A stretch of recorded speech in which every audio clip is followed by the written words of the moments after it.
Big Ten season. How are you feeling going into the start of conference play? Yeah, I'm excited. Obviously, it's new for me too. I've played college seasons before, but never in the Big Ten, so I'm super excited. I mean, I know that it's going to be very competitive, and I really look forward to those high-level matches, so I'm super excited. From the outside, what was your perception of the Big Ten from the outside watching it to play? Yeah, I mean, I've played a few of the Big Ten teams before in previous seasons, and I think just the level is so consistent across the board. I think that's the biggest thing that stood out to me is it doesn't matter what team you're playing, you're going to get a fight. And so I think that's really special to have in a conference as a whole. You and the team have both gotten in a pretty good offensive rhythm lately, over 300 as a team last four sets. What has been working for you guys offensively as you've kind of gone through the season here? Yeah, I think we're just continuing to gel a little bit every single day, and I think that's kind of what you're seeing out there. I know Bergen's doing a really great job, but as a team, we're just communicating a lot with her. Whatever we need or whatever she needs from us, we're communicating about it, and I think that's what's helping us the most is just having that open communication going both ways of what both parties need, and I think that's what's helping us a ton. You got the Big Ten Player of the Week too. I mean, how'd you find out about that, and what does that mean to you?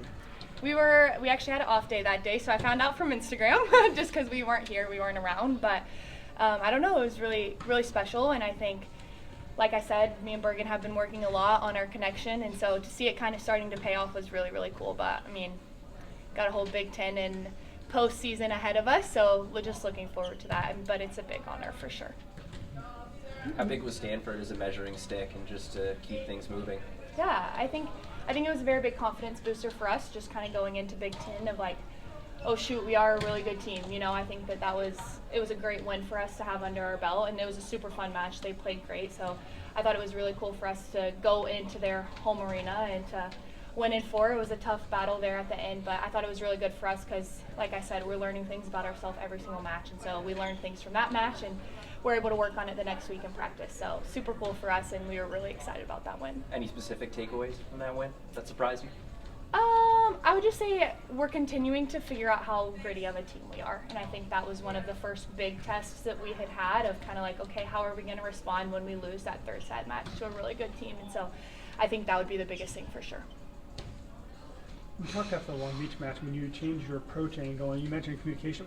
Has that been the key to kind of increase your offensive productivity? Yeah, it's helped me a ton. I think it's just way more comfortable for me from coming in at that angle, and then I've also been working on playing free and kind of figuring out what that means for me and not putting a ton of pressure on myself, and so I think that's a big change that you're seeing as well.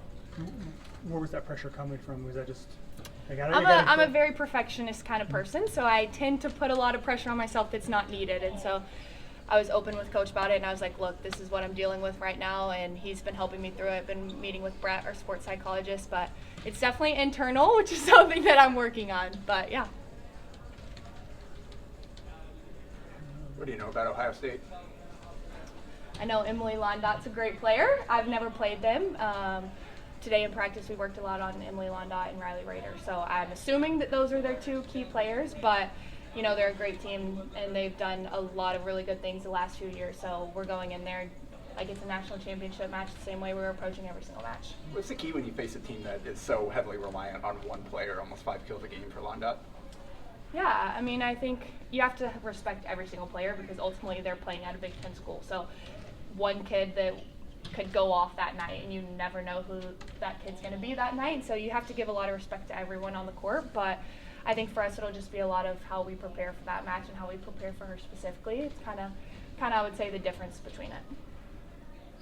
Final questions?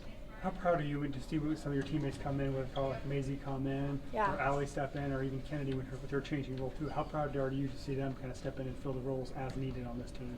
Yeah, I mean, we talk about it all the time, being game changers, and you never know when your name's going to get called, and roles can change from day to day, whether that's due to injuries or anything else, and so we talk about being ready whenever it's your chance, and so I was extremely proud of all 3 of them. I think they all came in and did exactly what they were supposed to do, but they all practiced like that day in and day out, so I wasn't really surprised by how they came in and played because they do that every single day in practice. So I was just very happy for them, happy that they got a chance to show Husker Nation what they do in the gym every single day.